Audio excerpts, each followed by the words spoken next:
Bamboo Project wholesaling video starts in 3, 2. Welcome to the Bamboo Project YouTube channel. My name is Donivan and I. And my name is Melissa Burnett. We currently have over 200 videos on our channel of our Dr. Savvy inspired diet, travel vlogs, sports, music, clothing, podcasts, beauty, and everything else us. We live in New York City, and this is episode 9 of our virtual wholesaling series, where we give weekly updates on our journey to close our first deal. We started this series for the people who want to get into wholesaling, but don't have any money, don't have any mentors, and want the perspective of other people just starting out. There's a video, I didn't put it up yet. I'm going to put it up within the next 3 days, where I had to negotiate with a agent, right? Now, to me, this was the funniest thing I've ever had to experience in this whole process. And it's going to be a short video. It might be like a minute or two or something like that. And then after it's up, I'll put it in this description so you can go and watch it. It's me negotiating with this guy. And I'm not going to give any of it away. But I just want you to know that these things get crazy. Like this, like I said, I just wanted to let you know there's going to be a video coming out that I'm going to post of me negotiating with an agent on price and what happens with that. It's one of the funniest things I've seen or dealt with this whole time. It's hilarious. Shit is wild. Right? It's like I said, in the beginning of how it started, how it went, and then what happened at the end of it, I'm pretty sure you won't expect any of that to happen. You won't expect to see what's coming. Okay? That's funny. So I know you had a very interesting week. I think this was a very heavy wholesaling week for us. A lot of things happened. We went through a lot of stuff this whole week, and we have a whole bunch of videos coming up about the stuff that we went through. We have some old live calls of us that we have to post also this week. So there's going to be a lot of things that we're posting over the next couple of days about what we went through with wholesaling. So last week, I was telling you guys about how I found this deal in Savannah, Georgia. Friday was the day that I submitted the deal. The real estate agent sent me the comps that I needed to send in my deal. So I was able to send in the deal on Friday. I believe she sent it to me about 7 o'clock when I asked her to send it to me by 9, so that was great. I sent it into the deal genie for Jerry's team to review. Now, I told you guys my concern. It was because, it's a Friday. I don't know if they're going to get back to me in time. I was hoping they would get back to me on Saturday because I know if we submitted it on Saturday, we're definitely not going to get any response back until Monday. I waited Saturday, I'm like, okay, let's see if they give us a response. And there was no response. There was no response on Sunday as well. Jerry's standard contract, they want 10 days inspection. My real estate agent was like nice enough to give me an 11-day inspection period. So I had more time, so I wasn't caught up on that. The only issue that I really had was that the EMD was due 5 days in. I had already lost a day waiting for the comps, but you still had 10 days left on the inspection. But then having to wait the Friday, the Saturday, the Sunday, and then the Monday, that's the day that the earnest money was due. She didn't ask me for it, so I didn't send it. So that wasn't an issue. I don't like the fact that it took that long, because if I had to come up with the earnest money and then to come and find out what I found out later, I would have been very upset. Monday comes along and I finally get the response from Jerry's team. They told me that the property looks decent, it looks okay, so why is it not selling? So why did nobody else buy it? So we need to figure that out. So I need you to get me 50 plus pictures of this property. Some backstory. Donivan and I have mentioned that they have weekly calls. So on one of these weekly calls, we heard this lady talk, asking them a question about a deal she submitted. They said that they wanted 50 pictures. She sent them like 53, and then the deal review people, that's what they're called, at the deal genie people, they said that she did not submit enough pictures. She's like, y'all asked for 50, I sent 50. How is this not enough pictures? They said at least 50. That's the catch, right?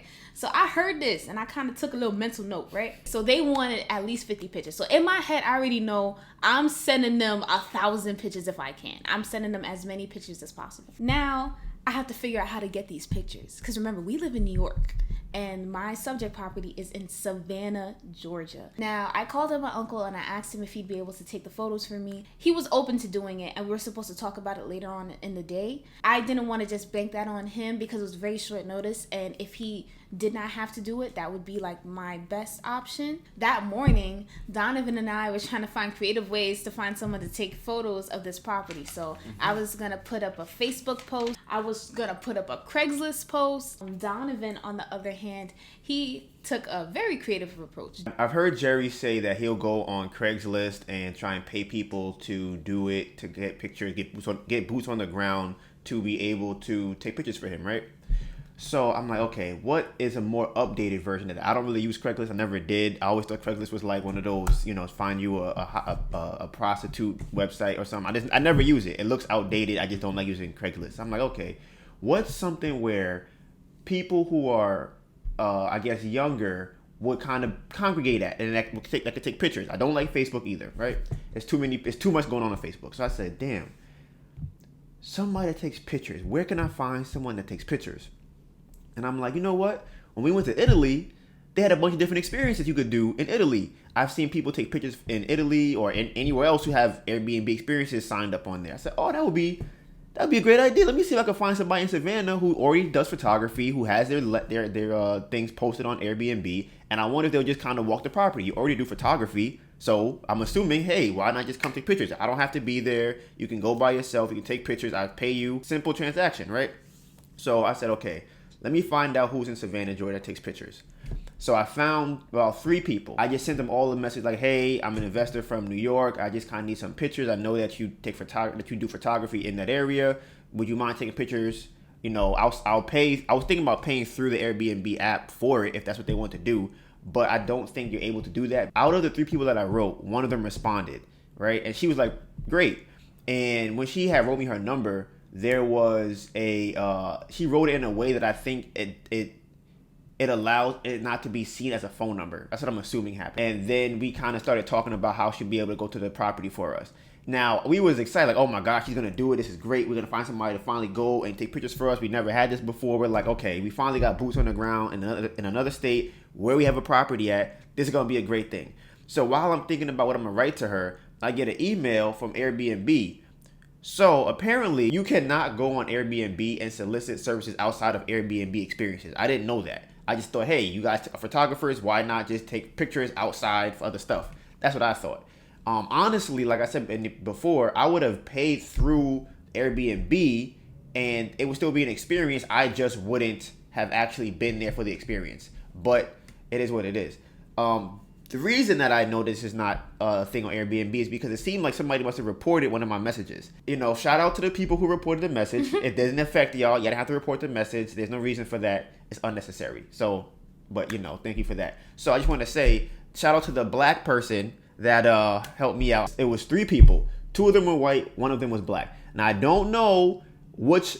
All I know is one of the white people reported me. I don't know which one it was, but it wasn't a black person. And the thing is, I made sure, because I'm black and I know how it comes across somebody who does not know me. If you're black and I'm black, it's more likely that you'll kind of understand what's happening. You understand that we're like, okay, we're trying to finesse, trying to get something done. I was like, I don't know y'all, these other white people. And I specifically look for somebody black for this reason. Because I'm like, I need to make sure that when I talk to this person, we're on the same level, we're experiencing the same things.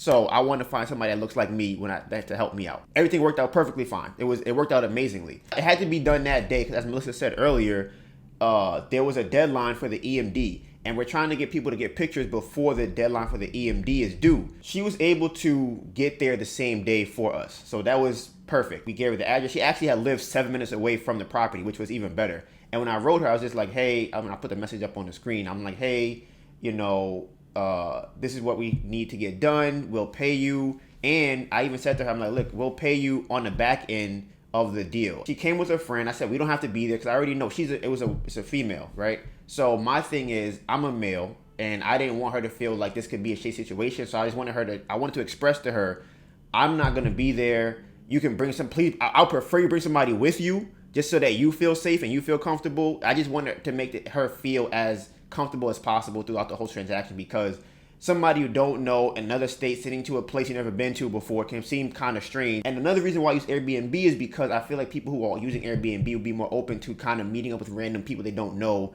to take pictures or do services that they have listed on Airbnb. So I think the best way, if you're gonna do that, I think the best way to do it would be to try and get in contact with them outside of Airbnb. Yeah, so if you could find, like, use their information kind of to see if they, because think about it, if they're a photographer, they're probably gonna have a website, they're probably gonna have an Instagram somewhere that they have their photography, that you can message them or speak to them, contact them without infringing on the terms and conditions of like Airbnb. In hindsight, I'm thinking maybe we could have used like Fiverr or something like that. I have no clue. Yeah, that would have been a good idea too. So I mean, like I said, because we're trying to figure it out. We're just stumbling along, seeing what works and what doesn't work. So and we got somebody to go to the property, so it ended up working out. And then she also actually asked us at the end of it, like, do we have any more gigs like this?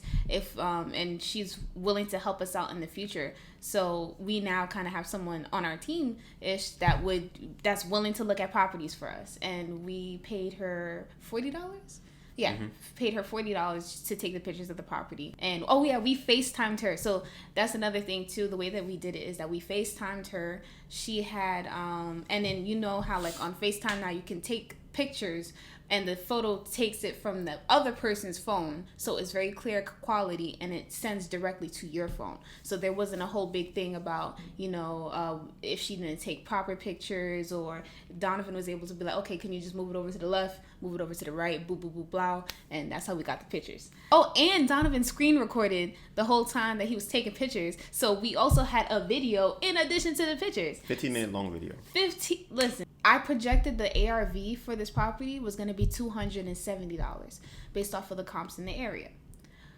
So, by my numbers, I had to get the property down to at least $140,000 in order for it to be a deal, because it was already kind of close to being a deal in the beginning at being at 149. Had to just get it down to 140. So I was able to get the property down to 137, and the renovations that I had for this property was $50,000. That's what I projected the renovations to be. Now, let me say this. I do not think that the property would actually take $50,000 to be renovated. I thought that it would only be about $35. Renovations I listed it in the Deal Genie as $50,000. I only really thought it would be $35,000, but after seeing the trend of what's been going on with these properties, I noticed that every single property that I've submitted, they've said that the renovations need to be higher. It's going to be $5,000 higher, $10,000 higher. So I'm like, okay, I'm going to put it at this obscene ass number that I promise you guys, you do not need $50,000 for this renovation. The house is already being worked on, so it's not really that much left to do. Only things that need to really be done are the bathrooms need to be redone, the kitchen needs to be redone, and that's really it. The bathroom and the kitchen, and that right there could cost you $30,000, maybe $35,000. By the way, this house is 1,500 square feet. That's a decent sized house. It's a 3-bedroom. It's actually 2.5 baths. So that's a decent renovation. $35,000. That's about average. I'm like, okay, you could say 40, and I'm like, all right, I guess 40, fine, right? They said they gonna tell me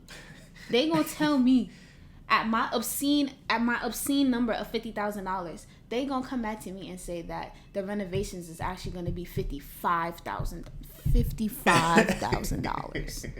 $5,000 higher than the $50,000 that I already thought was fucking ridiculous before I sent in the deal. So they told me to go back to the owner and try to get this property at $117,000. And would you have it at originally? I had it under contract for $137. Okay. So they wanted me to go down $20,000 in price. And what was the listing price? What was the listing price? The listing price was $149. Okay, and you got it down to $137. Oh, you want to know what it is? They said that the ARV for the property is not $270. They said that it's $250. So that's where that additional $20,000 that they want me to take off the amount. That's where it's coming from. I want you to think about this, right? They said it's a $20,000 discrepancy.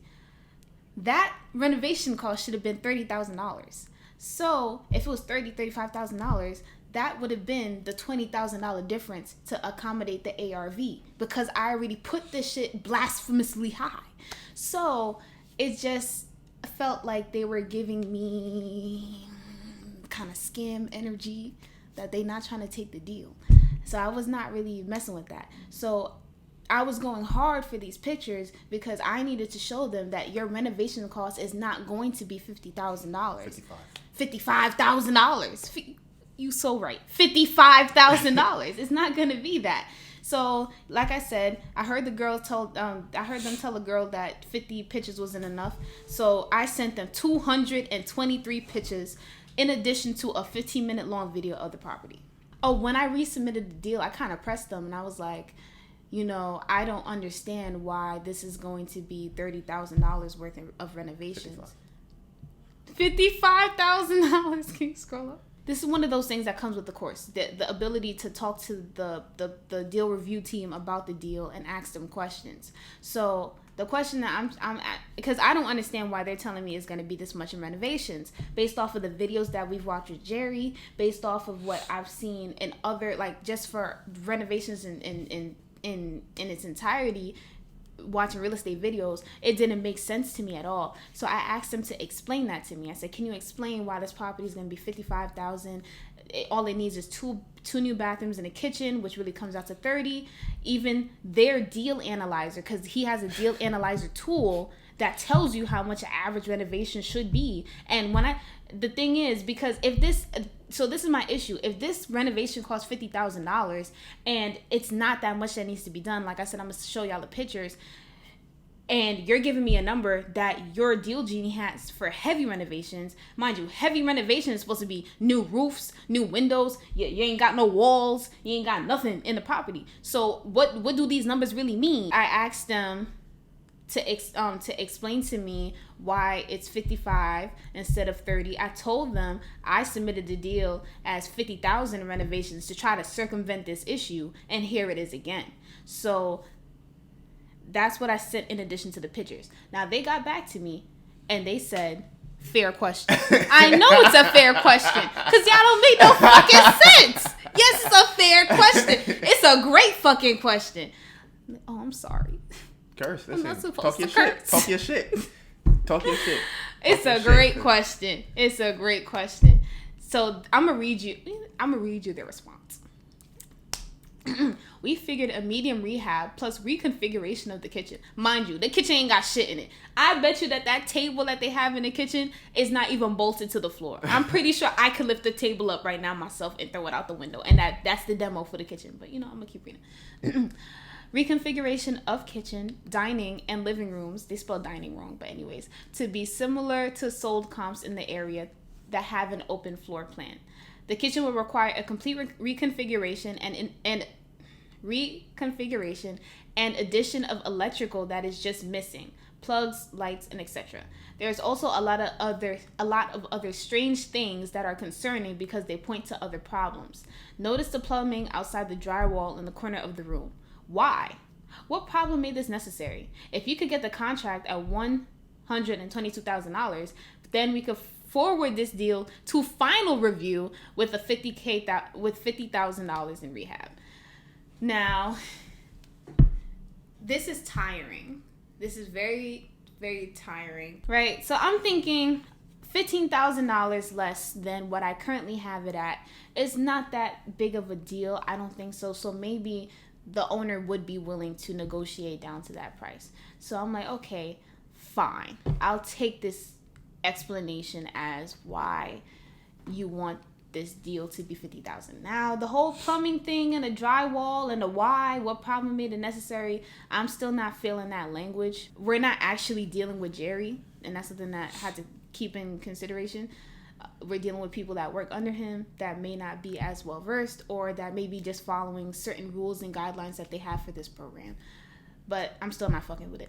It's making me upset, and I do not like wholesaling because of it. I didn't submit any deals this week to the Deal Genie, right? But you guys know I've submitted, up to this point, I think I've submitted 3 or 4 deals to the Deal Genie. So I submitted 3 deals myself into the Deal Genie, right? The first one, I understood what was wrong with it. I said, okay, the comps were wrong. I get it. I talked to a lot of different people. I understand the comps are not accurate. Got it.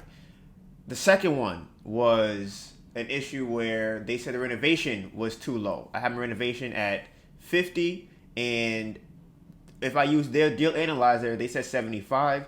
I had a contractor who I'm gonna get to later also said 75. So I said, okay, you know what? You guys are right. I get it. And I said on the last or 2 episodes ago or 3 episodes ago that if you want a certain percentage and that's what your guidelines state that you want that percentage, and if I'm $1 short of that percentage, then it's on me. It's not on y'all. It's on me because I'm $1 short, right? I think it's petty. That's $5,000 personally, but I understand that that's what the guidelines are. The other one, they just said no for, I don't even know what the reason was. They just said, no, we don't want to do that one. It was pretty much a new construction that they had to do work on, and they were just like, no, we're not doing it. They didn't give me a reason. They just said, nope, we're going to pass on this. No explanation at all, right? So I go, okay, I get it. That's 3 times, though, I submitted a deal, and I'm like, all right, there's 3 in a row, nothing.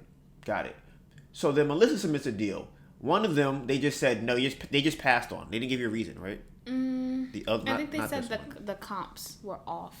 For the other one? Mm-hmm. Okay. So they said no for the other one because the comps were off. I think they wanted me to go down like 50,000 or something like that. Oh, yeah, it was 25 off of, they wanted her to add 25 in renovation and then subtract 25 from the ARV. Mm-hmm. So it was $50,000 deduction she would have had to get. I go, okay. So now we come across this deal that she has right now, right? And I'm like, oh, this is a great deal. This deal seems amazing. The person is already renovating the house. They're pretty much finished. I'm going to put something in the description box so you guys can see the pictures of the property. And people who do renovations, people who are contractors, or people who have been doing real estate, you guys can tell us what you think the renovation for this would be. So at this point, now I'm getting annoyed because what it seems like is that they are trying to make it harder for you to get a deal so that when it finally gets to Jerry, it's 100% a deal, right? Now, to me, that's a problem because if it's already a deal, give it to him. Let him look at it. You know it's a deal. Telling us extra 5K renovations is nonsense. Like, to just magically come up with a $5,000 number, like, yeah, we think it'll be $55,000. Based off of what? There's no actual reason that they gave us that's going to be extra $5,000. And then when Melissa actually asked and said, hey, this don't make any sense. Now they go, you know what? You're right. It's $50,000. As if where's the $5,000 coming from? Where are they adding $5,000 from? To what? There's nothing there. The house is in the process of being renovated. I'm not saying the process, I mean it's already renovated. The only thing that's not done, there are no cabinets in the kitchen. That's it. There's no cabinets there. It's just the, I guess whatever holds the cabinets up. That's the only thing that's there. So I'm like, okay, this house is pretty much done. So $30,000 should be able to cover demo of a wall. It's a wall, and then what was the other thing? Adding in new cabinets. You could get a refrigerator. You could get a brand new nice refrigerator. You could update the bathrooms, which are very small anyways, and they're trying to say that that's going to be $50,000 renovation. Now, if we go by what Jerry says, this is by Jerry's numbers that he uses on his videos, he uses in the deal analyzer, this would be an average rehab. Like Melissa said, a heavy rehab is a lot of shit is fucked up in the house, and not just small things like foundational issues, roof issues, HVAC issues, electrical issues, mold, things like that are cause for heavy rehab. That's what a heavy rehab is those large projects. A minimum rehab is carpet, kitchen, paint, bathroom. That's average rehab, right? Now, the math I believe he said before is $25 a square foot for average rehab. I'm gonna do the math. The house is 1,500 square feet. 15 what? 20. It's 1,520 times 25 is $38,000, right? So Melissa had to add 50. She had to add 50 for this, right? Mind you, she had it at 50. Their numbers said 35. The analyzer numbers. Its estimate. The estimate was off by 3,000. That's fine. How would you add 5,000 to the 50 that she already said was too high in the first place? And like I said, this is my problem. I don't know who's reviewing the deals. Yeah. They try to say, oh, we've done thousands of deals. I'm like, no, I don't believe you've done thousands of deals. I believe you working with somebody that does thousands of deals or hundreds of deals, however many deals that he's done. But I think that he has hired people to review deals that come to him. Maybe they have some type of background in real estate. I would hope so. But my belief is that they really don't have that much other than the deals people submit to them and maybe a guideline that Jerry gives to them. To me, it comes across as if you're looking at one of those customer service representatives and they're going down a list of saying, okay, so do you have a roof? Check. Okay, do you have electrical? Okay, check. Is the house in good? Check. Okay, $100,000 in renovation. That's what they're doing. They're not actually looking at the pictures. For them to go, there's plumbing in the wall. That means there's an issue there. The fuck does that mean? Maybe I wanted to put a fucking sink here. Maybe I wanted to put a toilet here. You tell me that makes it weird? That doesn't even make any sense. And to then not give an explanation as to why it's weird is even worse. Yeah. What is it? Oh, there must be the fact that we can submit a deal and then you say, nah, this deal's too good to be true. There's no way you guys got this deal. You telling me you got a deal like this? Nope, it can't be true. Something's wrong with the house. It's like, what do you mean something's wrong with it? We got the house at a price that works with the numbers, and you're saying, nah, this is not right. I need more pictures. It's like I said, it seems like they are trying to find things that are wrong with the house so they can say no. That's what it seems like, right? And I keep getting that energy when I talk to them. It's kind of just like, well, we're gonna nitpick at this and this and this to a point where we have to. They want us to go to the person for the deal. Let's say the deal is or the property is being sold for $150,000, right? And at a deal would be $130,000. They want us to get the house at $95,000, so that there's no possible way that anything could possibly happen. And it's like at that point, you're not looking to pay anybody. You're not looking to pay us. You're looking to just. I mean, like I said, if that's the case, anybody would want that deal. Anybody would take a deal that's 90% undervalued. Of course, but. Most people who are doing Jerry Norton's class or the course or whatever the case might be are not getting deals at 90% of ARV. They're not getting that.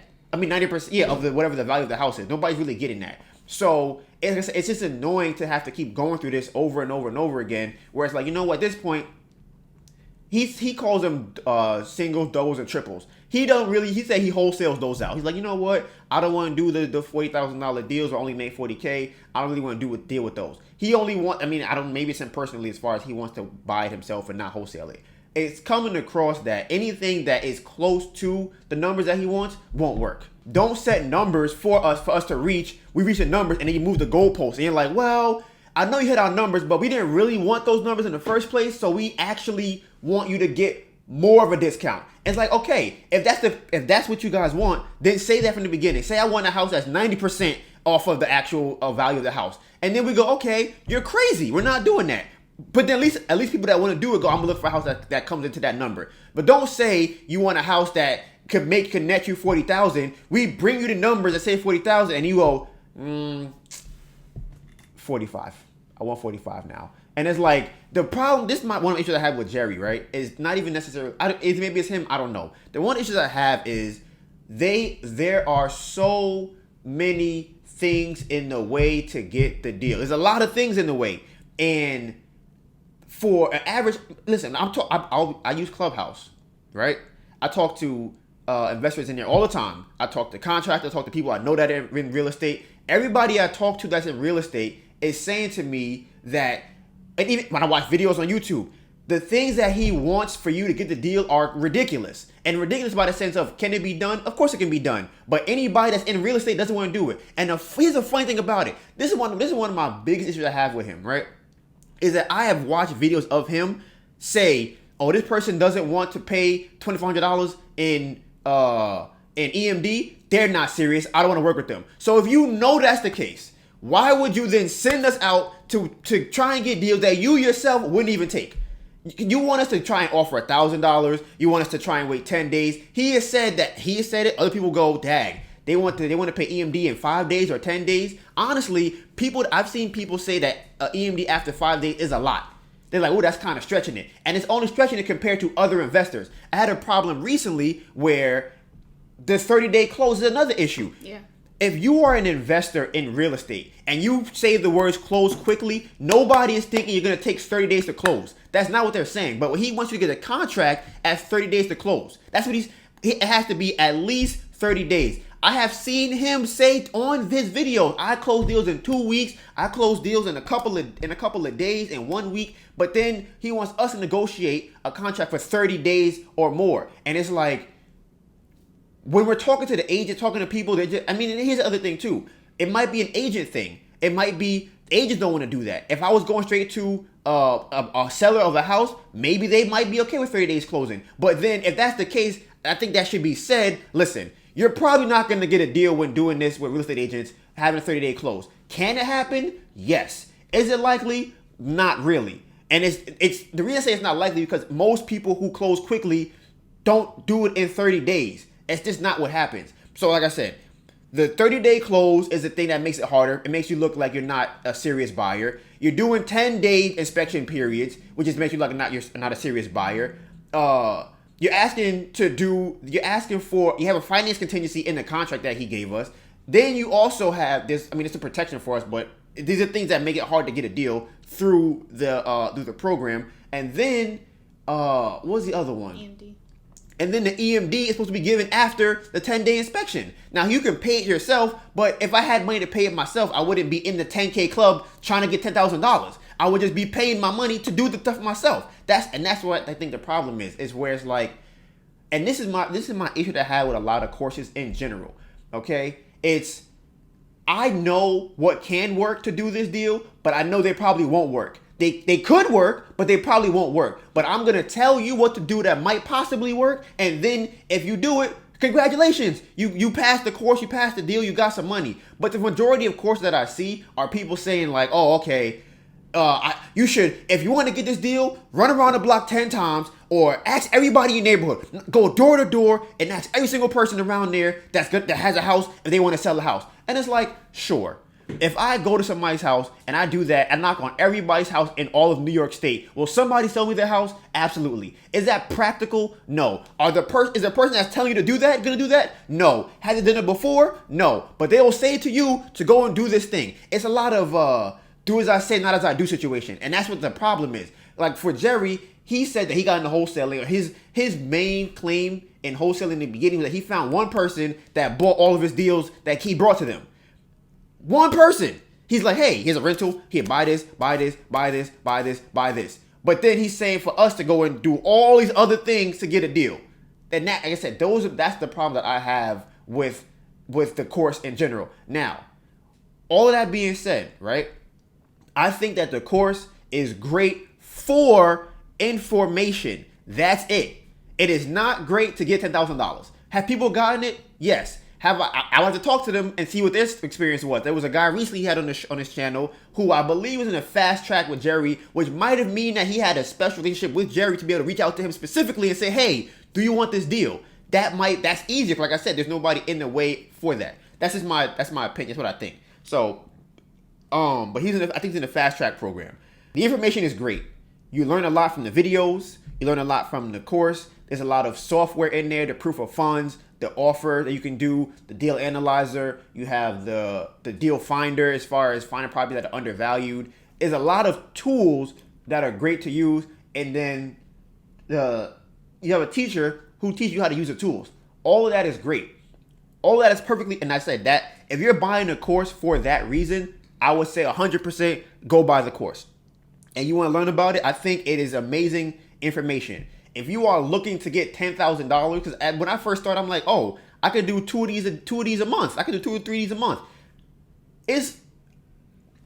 I'm pretty sure I can do 2 or 3 deals a month if it's not to Jerry. Yeah. Like if I've talked to other investors for deals that I found, or at least that I've been in talks with, but the problem is I don't have any cash buyers. So when I talk to the deal or the agents or whoever owns the property, I don't have anybody to sell it to. So when they want to get under contract, I don't have it under contract because I don't want to get under contract with I don't know what I'm gonna do with it. Mm-hmm. And I don't want to lose that relationship with the agent and bringing me deals because I brought them. I got a contract from them and they had to back out of it. I don't want to do that. So I'm like, I'd rather have some cash buyers to go, okay, now that I at least have an outlet to give these deals to, instead of just having a contract to sit on. The thing that bothers me about the 10K club has to be the response time for the deals. I understand that it takes time to review, and I don't think that it's disclosed that on weekends they take extra long to get back to you, which I'm not very fond of. And it's more so like, this is a great deal that I had here, and if I knew how they were going to go about this, I would have been looking for cash buyers as soon as I got the deal under contract. And going forward, that's definitely going to be the route that I take, trying to build up our own cash buyers list, because I could have presented this to somebody else that could have closed faster, and all of that stuff. It seems that cash buyers don't want deals that are already on market. I'm not understanding the reasoning behind that. So I'm still trying to get over that learning curve when it comes to cash buyers, because now I'm going to have to figure out the reason why they don't like it, and how can I go around whatever issue that is and really figure it out for them, because it might be the extra closing costs and fees that they have to pay. But there's also investors that might not care about that. So it's just a lot of things that goes into just finding cash buyers. So I think at this moment in time, I'm thankful for the course for showing us how to get the deals parts, and how to deal with real estate agents, and how to comp the properties and stuff like that. But now, because the thing about the 10K club is that it took away the need to find a cash buyer, because Jerry was the prospective cash buyer under this club. But now it's starting to be very apparent that he will not be the buyer for our properties. I'm going to have to go ahead and look for my own cash buyers in order to make this work. Before on in the series, if depending on how long you've been following us in the series, you may have heard me say that getting a deal is better than having a cash buyer. Is that something I said before? I definitely disagree. I don't know if I disagree. Okay, this is where I disagree. Melissa could explain why she doesn't disagree with that. I was watching one of Lili's Thompson's videos recently. It was an old video where she was calling cash buyers, right? So she had a deal, but the person that she brought the deal to wasn't ready to buy any properties. So even if it is a deal, if I don't have the money to buy the property, then it's not a deal for me. If I have multiple properties that I'm working on and I can't buy that, it's not a deal for me. If it doesn't fit my number, it's not a deal for me. A deal for one person is not a deal for everybody. And I think that's the problem. Even if the house is $10, it's like, I hear that it's $10, but I don't live in that area. I don't have contractors in the area to go and get it. So it's not a deal for me. If you have anything in my area in California, I can't work in Philly. I can't work in Maine. I can't work in Nevada. So it's not a deal for me. Maybe somebody else will buy it, but I can't do anything with that right now. And I think that is something I've been running into a lot. I like to give people deals that fit them specifically, because if I know what you want, I'm getting what you want. I just have to find a person to give it to. Somebody, Lili's found another video she posted recently, was where she said that she wholesaled the deal at around 81% ARV minus repairs and the wholesale fee. I get deals like that all the time. I get 81% ARV deals minus repairs all the time, but I don't have anybody to give it to. And I think that I get 81%, I get 80%, 70%, well not 75%, mostly 75 and up is what I'll get. Anything under that is when it starts to get a little bit harder to get 70%. And I've gotten 70%. Or at least I've negotiated down to that. But then it's like, oh, you want to do a 30-day wait for Jerry. Oh, you want to do, this or that or whatever the case might be. So now it becomes an issue. Then it's, when I get the deal and I put it on what? I put it on Facebook. Everybody on Facebook can't buy the property. And then it's like, are they serious when they want to buy? So they might say, yeah, I want to buy the property, or I'm looking to buy it. So now I have to say, okay, is it really a deal for you? Because you probably can't buy the property.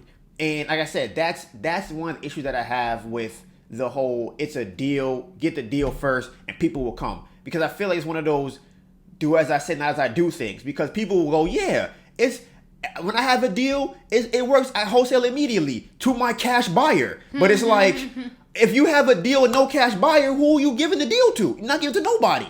So it's like, I believe it's better to have a list of cash buyers who have been vetted for what they want specifically. So when you get a deal, you connect it to, he wants 10,000 profit. He wants 20% profit. He wants 50% ARV. Here you go. Got one for you, got one for you, got one for you. If I get a property that's a multifamily rental and nobody over here wants a multifamily rental, then it's not a deal. It's not a deal because I don't have anybody to buy the property. Yeah, it's a deal to somebody. Now I got to find who that person is. Because I got to find who's it the deal for. And none of anybody on my list is it a deal for. Who does this work for? So that's why, for me, I think obviously people say it's better to do both at the same time. That's the best of both worlds. Get the deals while you're looking for cash buyers. But if I'm getting deals faster than I'm getting cash buyers. What am I supposed to do with that? And funny enough, what I believe, for me, from my experience, I've been looking for cash buyers over the last week. Somebody commented about it too. I should probably find my own cash buyers. Something that I've noticed is strange. It's harder to find cash buyers than it is to find deals for me, which makes no sense. I don't understand why that is. It feel like it should be the other way around. But I get deals all the time, all day long. People are sending me stuff that could be deals. I probably negotiate another $30K off the price, and it's fine. It hits the $70K number, and I'll take a $4,000 wholesale fee if I'm doing 3 of those a week or 3 of those every other week. I'll take $4,000 doing that. So for me, is when I've called cash buyers. I'll say this again for the umpteenth time. I hate skip tracing. I hate it with a passion. I was in a clubhouse room yesterday talking about upending, or APPENDING. I don't know how to pronounce the actual word. And that's what PropStream does. So it just gives you back a bunch of information that they have pulled from some type of list or data or something like that. Some type of mass data scalping thing, right? So I call people, nobody answers the phone. That's number one. And I got to spend money on that. Number two, it's, okay, now that I have the numbers and I call the people, they're like, what are you talking about? I bought this house by myself. I didn't buy it cash as an investment. Now I got to knock them off the list. Then I finally get somebody on the phone and they're like, oh, you're one of those people. Oh, you're trying to wholesale. And it's like, do you want a deal or not? Like, what is it? Why would you be what's the word I'm looking for?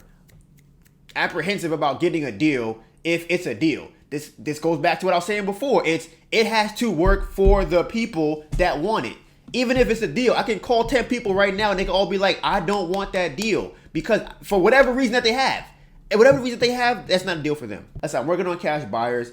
Another thing I run into as far as I've been trying to do calling agents. Now, nobody really answered this for me. Actually, no, that's not true. I talked to somebody in the clubhouse room yesterday, which is an issue that I had in the beginning with even using this strategy at all.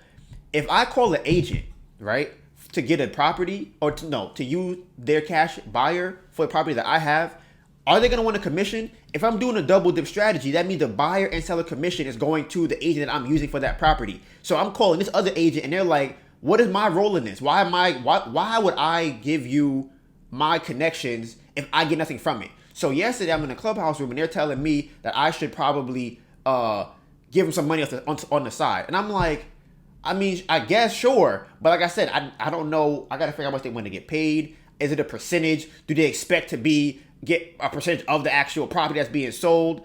And then they're still a middleman between me and the cash buyer. I need to talk to the cash buyer. And like I said, I don't know if they're going to be like, hey, here's my cash buyer's number. Just talk to them. Have a conversation with them.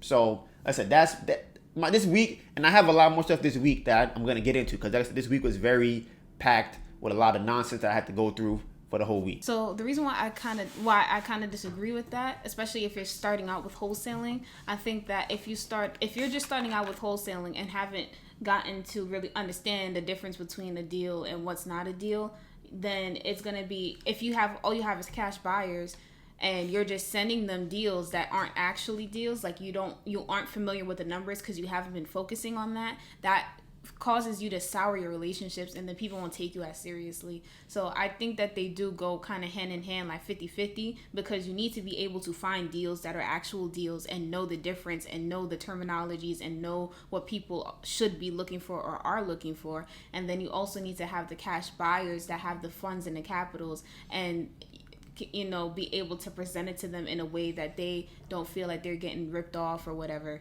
So I think they both do go hand in hand. Like, they're equally important because they're both sides of the deal. So you see, this is my thing, or what you said. You said they would be sending them deals that don't work for them. But if you know what they want, then you only give them what they want. But the thing is, I'm saying that because I'm saying from the standpoint of, like, you don't know anything about wholesaling at all. If you come into wholesaling with no knowledge at all, and the first thing you do is look for cash buyers, I think that's problematic, because what are you going to send to them? What they want. But you don't know how to look for that yet. But you know what they want. So you only send them if they say, I want a house that fits this criteria. It's a multifamily. But how do you know how to meet that criteria if you don't have that information yet? They told you what they want. So if they say, I want this, you only look for that thing. If they want what? Whatever it is. If they say, I want a multifamily house that's 50% ARV. what if you don't? That's what I'm saying. What if you don't know what an ARV That's is? That's not realistic. Because I'm how like, is that, so you always knew what an ARV is and how it works? if I'm wholesaling, you have to know what ARV is. That's what I'm saying. For someone that's just starting today, never wholesaled before, how would they know what an ARV is? What do they think wholesaling is? Assignments of contracts. Okay, based off of what? See, but that's what I'm saying. If you don't know, because and then how do you get an ARV? You run the comps. Okay, what if you don't know that? But then that's what I'm. But then you would. Okay, if you go to a cash buyer and they give you what they want, when you look for anything else, you know what to look for. Because if you're, what would you run? If you're looking for deals, how do you know what a deal is? But the thing is, I feel like in order for you, you need to be able to find deals first and like be able to work up that muscle. But what is it? What is that? What is a deal? If you're saying the person doesn't know about ARV, they don't know about comps, so they're not going to find a deal. That's what I'm saying. I'm saying that they should focus on deals first, so they know what a deal is, and that's what they'll be able to give to the cash buyers. But they won't know what a deal is because it won't work for that cash buyer. That's my point. If I find a deal, that's a deal, but you don't want to buy it, it's not a deal. If a house has an ARV of $100,000 and I'm buying it for $90, is that a deal? To who? That's not a deal to nobody. And it for needs $90 renovations. or $90,000? Sorry, $90,000. Is that a deal? No. Exactly. I'm saying that they may not know basics like that. But if I come to you and I say, I want a house that's worth $100,000 for $10. If you find me that, I'll buy it. Mm-hmm. You're only gonna look for houses that are $100,000 that sell, and you're getting it for $10. That's all you're gonna look for. Okay. So I'm like, if that's why I'm like, if you have the criteria what to look for, and like I said, I wouldn't assume that anybody who's doing it doesn't know anything about real estate at all, because that doesn't make it. How would you be looking for anything? I mean, I can see where you're coming from, because in our situation we did have a cash buyer and they told us what to look for. Yeah. Mm-hmm. Right. So it's like, you got to run comps, whatever. So I'm like, you have the deal, you have a buyer, and they say, you have 10 people that give you 10 different criteria. So now you can find 10 houses or 10 different types of houses, as opposed to I have 5 deals that are all the same and 10 cash buyers who don't want to buy because they don't fit them. Because, for example, Jerry doesn't want rentals at all. So now I have a buyer who doesn't want rentals, and I have a whole bunch of rentals and can't do nothing with it. They're all deals. What do I do with the rentals? I can't do nothing with them. Whole bunch of rentals. And that's what I'm saying. I think it's better to have a buyer than a deal, because you can bring them to rentals, you can bring them multifamily. Jerry doesn't do townhouses. He'll do a row house, no townhouse. So I can find a townhouse that's a deal, which I did, which went pending after I turned it down because it was a townhouse, because Jerry doesn't take townhouses. It ended up selling. And I know I could have got the deal for it. I know I could have got the property in the contract, but the person, it didn't work for them. So it's like, okay, it's not a deal no more. Just because it don't work for him, it's not a deal. Yeah. And that's how I look at it.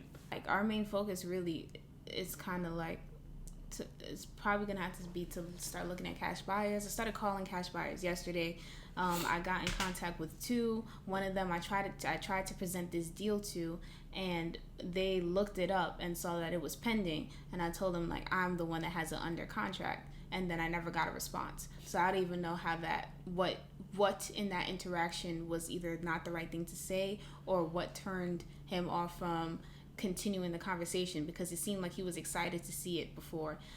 One thing that I did in hindsight that I probably shouldn't have done is I sent the photos as an iCloud link, and I named the iCloud link the name of the property, and that's how he was able to look it up, because I was confused. I'm like, I didn't tell him the name of the property. I just said I could send you pictures. I told him the ARV, I told him the renovations, I told him the price I'm selling it at, and I sent him pictures of the property. I didn't realize that it said the property name, and I think that maybe things would have went different if he didn't know the name of the property, but it is what it is.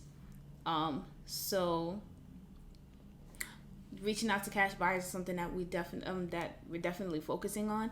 And then another thing about the deal that I submitted to Jerry, I think part of the problem was the fact that I got the comp so late from the lady. Part of the problem for the other property that I had submitted the first time was that I got the pictures so late from the lady. So it's like, I think going forward, before I actually sign the deal, because I be having this sense of urgency, I be feeling like, I need to get this done. Somebody else might take it. It might go pending tomorrow. And while all of this is true, the properties that I've been looking at, they've been on market for a minute. They've been on market for 177 days, 100 days, like 3 months, 6 months, all of that. So it's like, I don't think I shouldn't be rushing against no one. They don't have any other offers, or they wouldn't really entertain mine because it is a lower offer on the house. So I think going forward, I'm definitely gonna wait until I have all of the photos. I'm gonna wait until I have, I'll still tell them the offer that I'd like to submit, and I'm going to tell them, but in order for me to solidify my offer or to change my offer, I need you to send me comps and I need you to send me pictures, because that's those are things that I need to submit it to Jerry, and it just prolongs everything else. And honestly, I don't want to do wholesaling anymore. Yeah. Completely honest. I'll just finish out mine. So I ended up having to terminate the contract, so I no longer had that property under contract. Which sucks, because I really think it would be a great deal. And I know we keep saying that it's being renovated and it's in the process of renovation, but I also need you guys to understand too that doesn't mean that it looks good. Just want to throw it out there. They're renovating it, but it don't look good. They may not have the same budget that Jerry would be able to have, or your cash buyer may be able to have. So just because something doesn't look completely torn down doesn't mean that it does not need to be remodeled, because that shit look crazy. But it didn't look like disheveled, but it ain't look nice. So another. I would agree with that. I felt like it looked fine. Huh? I felt like it looked fine. Nah, I ain't like the kitchen. That shit look weird. Keep saying the kitchen. Yeah. The whole house was fine. The house was fine. They had new it had new flooring. It had new flooring bathrooms. was fine. Everything was fine. The bathrooms didn't look that nice to me. Other than the cabinet, it was a toilet in the bathroom. You wanna know what it is? Because another thing too is that in the ARV that you're trying to get, you have to look at the houses in the area that go for that ARV. That house is not gonna go for that ARV in the current way that they're renovating it. So that's what my thing is. Donovan's right. It didn't look like crazy, or it just did not look like it's gonna go for the $250,000 that I know that place could be. If it was us moving into the house, it would look perfectly fine. If we at our life right now where we are, somebody brought that house and said, "Hey, do you want to live here?" Yes. I don't know about that. That bathroom was mad small. I feel like I could come out the shower. You live in a studio. There's 2.5 bathrooms there. No, but our bathrooms are bigger than that bathroom. I think all 3 of them bathrooms can fit in our bathroom. They have 2.5 our single bathrooms. Donovan, you if can I take come, a shower. if There's I no come tub. No, there is a tub. There's a tub downstairs. Not. Yes, no, there is. There's a tub in the downstairs bathroom. No, I'm not talking about that one. The other one has a shower. You just go into it and take a shower. Listen, the one with the tub, that shit look like as soon as you just come out the tub, you're gonna hit your so shin on the tub. That was a dumb thing that they put in. Like, I would have put that. There was a thing. Think about this. This is ridiculous. It's a half bathroom with a tub in it. Think about that. Just let that sink in. It's a half bathroom, but they put a tub in the half bathroom. That should look weird. And you're like, that's not a half bath. Exactly. It shouldn't be in there, but they fit it in there. It's like right next to the toilet. It's silly. And then they have a bathroom that looks like a closet with a toilet in it. So somebody emailed me. His name is Charles, and I saw the email, and he's like, "Hey, are you still interested in this property?" And I'm like, "What property is this?" It's like the first property that I almost got under contract. And this was a proof of funds that I sent, because they were like, "Hey, is your proof of funds still good? Do you still want to do this property?" This was a property from October. We are in December. So just want to say that, the deals don't ever really die until somebody else buys it.